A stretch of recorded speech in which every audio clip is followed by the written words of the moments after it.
My husband, who has been domineering and bossy, suddenly threw soup at me. I was stunned as the hot liquid splashed on me. Huh? What are you doing? What's with this soup? Huh? It's just like usual.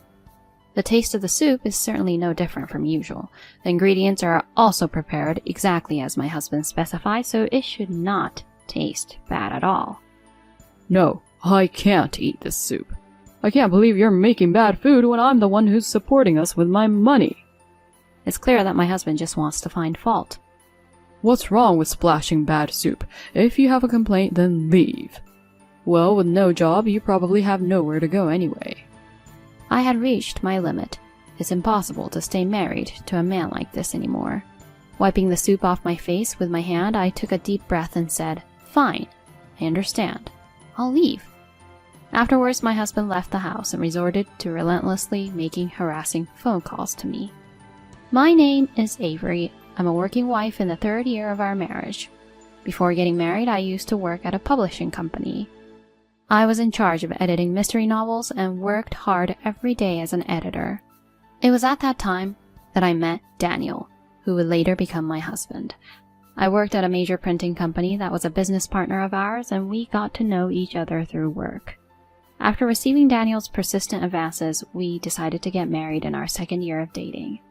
During his proposal, Daniel said, Avery, if we get married, would you consider quitting your job? Huh? Daniel, why?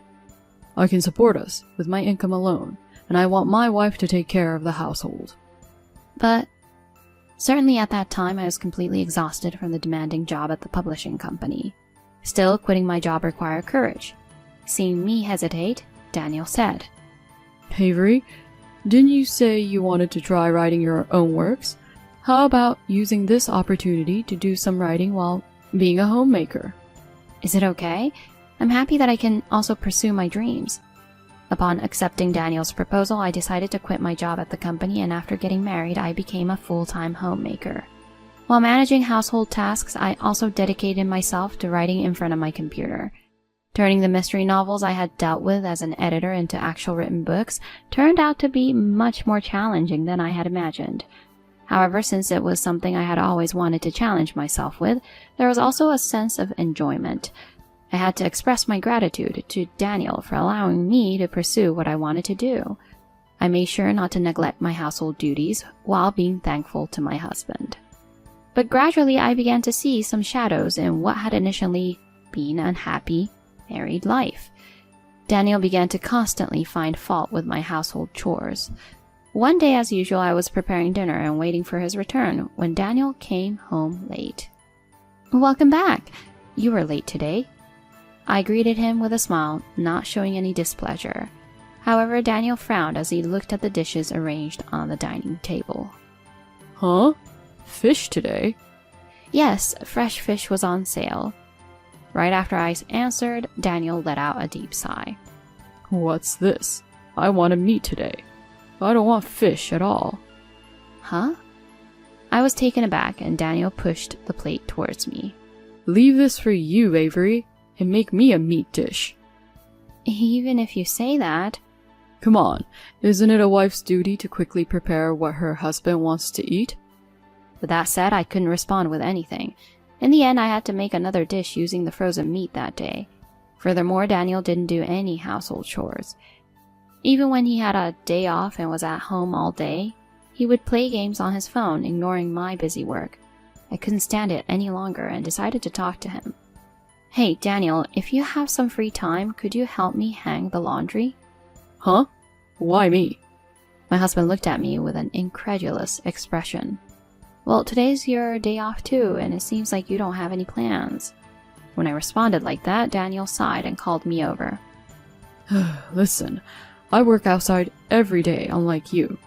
Don't you think I deserve a break on my day off? I do household chores every day, and I also write. Upon hearing this, Daniel chuckled dismissively. That's not worth a cent, is it? I'm the one earning, and you're just living off my money, right? Yes. In that case, at least do the household chores perfectly. Don't ever think of making me do them again. I understand. I was frustrated, but as Daniel said, I wasn't the one earning money. I felt a sense of obligation for being a homemaker, so I had no choice but to follow what Daniel said. Was it from around that time? He started saying that he was busy with work and the days he was away from home increased. On weekdays, he often worked overtime, and there were also many instances of him working on weekends. Every evening when he returned from work, without fail, he would nitpick and complain about things like, "The cleaning here isn't thorough," or, "You're not hanging the laundry properly." sometimes he even woke me up from sleep just to point out my mistakes. On this day too, I was woken up at 1 a.m. "Hey, Avery, wake up." Huh? What? In my groggy state, I panicked, and Daniel spoke with an irritated tone. "The floor cleaning is inadequate. Redo it now." Huh? Right now? I vacuumed the floor earlier this afternoon. "It's still dirty. Just get up and clean the floor." This is... Daniel stood with his arms crossed, keeping an eye on me. I ended up cleaning the floor in the middle of the night, even though it wasn't dirty. "I'm going to take a bath and sleep. Don't sleep until you're done." Saying this, Daniel passed by me. At that moment, I caught a scent of woman's perfume that I didn't recognize coming from him. I was briefly unsettled, but it didn't seem like the right atmosphere to confront him. It must have been transferred from someone at the office, right? Deciding to think that way, I continued with the late-night floor cleaning. During that time, I was rushing to finish household chores and then concentrating on writing in the little time I had. At first, I had thought about writing a full-length novel to submit to a publishing company or enter into a competition. However, given my current lifestyle, it seemed challenging to complete a full-length novel. Therefore, I decided to serialize it on a publishing website. Fortunately, the works I submitted began to gain readers little by little. Seeing the comments from readers was also an encouragement to me. In the midst of a day full of household chores and continuing to meet Daniel's high demands, writing and submitting novels was my only respite. During those days, winter arrived and I caught the flu. My fever was nearly 104 degrees Fahrenheit and I couldn't even move. On that day, I couldn't manage even the most basic household chores, and I had been lying down since morning.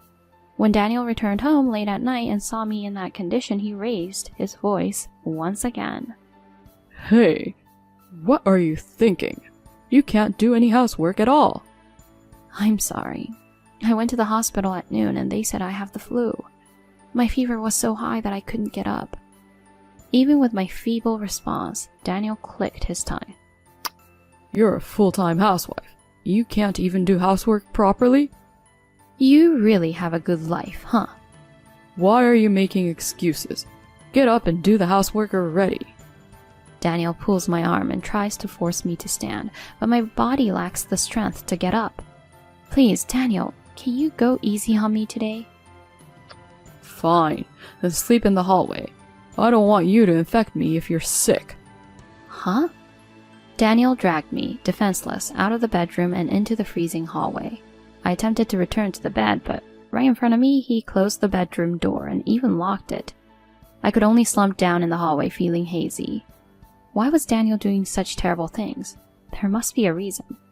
Even though I was feverish, I decided to investigate my husband. Later, after I had somewhat recovered, I began secretly researching Daniel. On the surface, I continued to do housework and cater to his demands so that he wouldn't suspect anything. And I spent my savings from when I was single to hire a private investigator. Remarkable facts came to light. I never would have expected that Daniel was doing such a thing.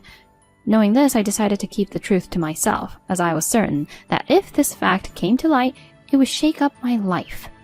While holding on to this secret, I continued to live my life as usual for a while. Meanwhile, Daniel's terrible behavior remained unchanged, and the stress of keeping the secret began to take a toll on me. I was losing weight rapidly, and I even started experiencing chronic stomach aches. At this rate, I would be in a bad state. I needed to do something. During that period of contemplation, I received an email in my inbox. A few days later, I was waiting for Daniel as usual, cooking dinner. I prepared dishes that were Daniel's favorites. I hope he won't complain today. I wished that as I arranged the meal to match Daniel's arrival time. "Hey, I'm back. My husband returned home after 10 p.m. Welcome back. Dinner is ready. Huh? Lamb steak tonight? That's great. Daniel seemed strangely cheerful. Because I was forbidden from having dinner until he returned, I started eating as soon as Daniel sat at the table. But the next moment, Daniel suddenly threw soup at me. Showered with hot liquid, I was left dumbfounded. What? What are you doing? What's wrong with this soup? Huh? It's the same as usual. Indeed, the taste of the soup was no different from usual. The ingredients were also prepared exactly as Daniel had specified, and it certainly wasn't bad. No. This soup is absolutely inedible. Despite the fact that I'm the one supporting you with my money, you go and make terrible food. Are you serious? Daniel was grinning as he looked at me, and it was evident that he just wanted to find fault. Yeah, I'm dead serious. What's wrong with throwing this awful soup at you? If you've got a problem, then get out. Oh, and with no job, you've got nowhere to go, do you? I had reached my limit. I couldn't bear to be with a man like this any longer. Wiping the soup off my face, I took a deep breath and said, "All right, I'll leave." At that moment, Daniel was briefly taken aback, but quickly returned to grinning. Huh, you're just pretending to be strong. Well, if you can't leave, then go ahead. I know you'll come crawling back soon enough. I left the table in silence, took a shower, and packed my things. Daniel was already snoring in the bedroom, so I left without saying a word. The next day, while relaxing at my parents' house, I received a call from Daniel. When I ignore it, it persistently calls every few minutes. It's what you'd call harassment calls, you know. But I continued to ignore them. Then 3 days later, I had had enough of the incessant calls, so I reluctantly decided to answer. "Hello?" Hey, you! Where the hell are you? You just silently disappeared. He yelled loudly, and I responded calmly. "I'm at my parents' house, you know." Huh? Are you serious about leaving like that? Cut it out already.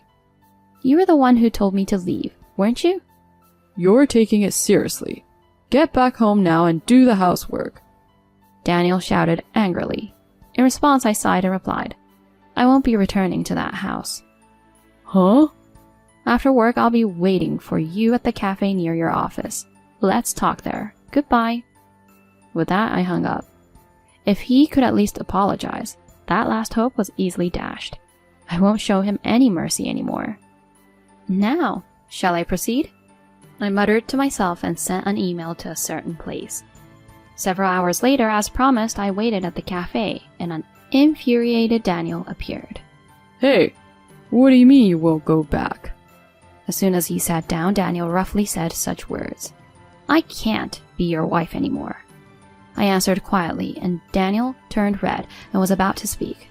Just then, Daniel's phone rang. "Are you going to answer it? It might be something urgent."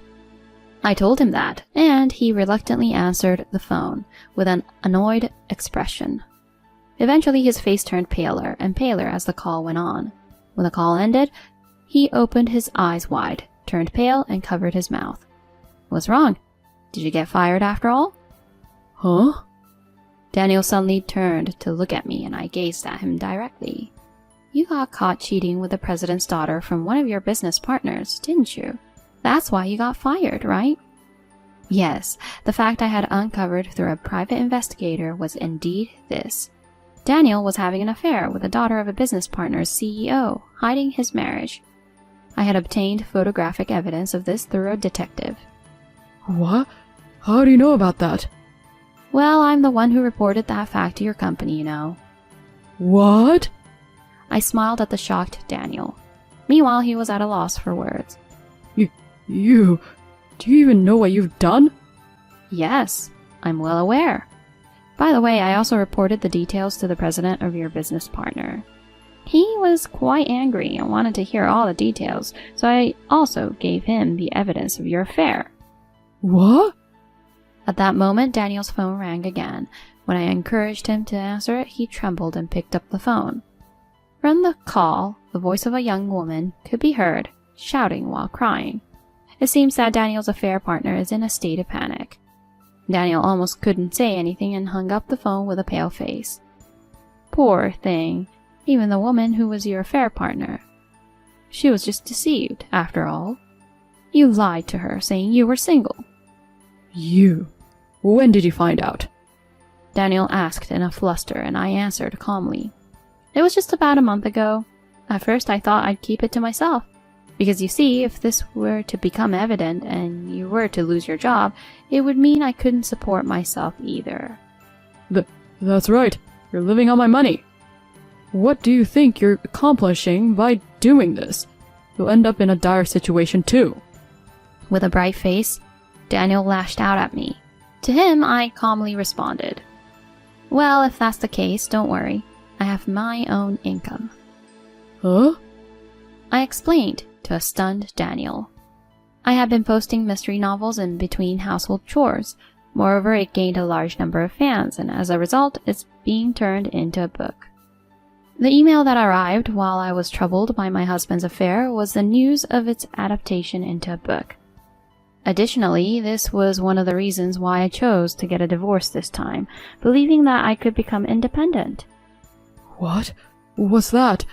Then you better support me next time. Because of what you did, I might lose my job, you know? At that moment, I splashed the water from the glass onto Daniel. What are you doing? It's cold, isn't it? Be glad it wasn't hot soup. We're getting a divorce. I'll charge you $20,000 for the affair, so pay up, you scumbag. Daniel, while in a panic, pleaded not to get divorced. I shrugged it off and left the cafe without further ado. Later, Daniel and I got divorced. Thanks to the lawyer, the cheating fee was paid immediately and I received my share of the property. Afterward, Daniel got fired from his job. He's also facing a lawsuit from his affair partner and has to pay alimony. Because of that, he's burdened with an enormous debt, and now he lives in a rundown apartment. He works like a workhorse day and night. It's all his own doing, so I don't sympathize with him at all. As for me, I moved to a new apartment with the alimony and live comfortably. My novel, which was turned into a book, is doing well, and I'm currently working on the next one. From now on, I want to make an effort every day to fulfill my dreams while taking care of myself.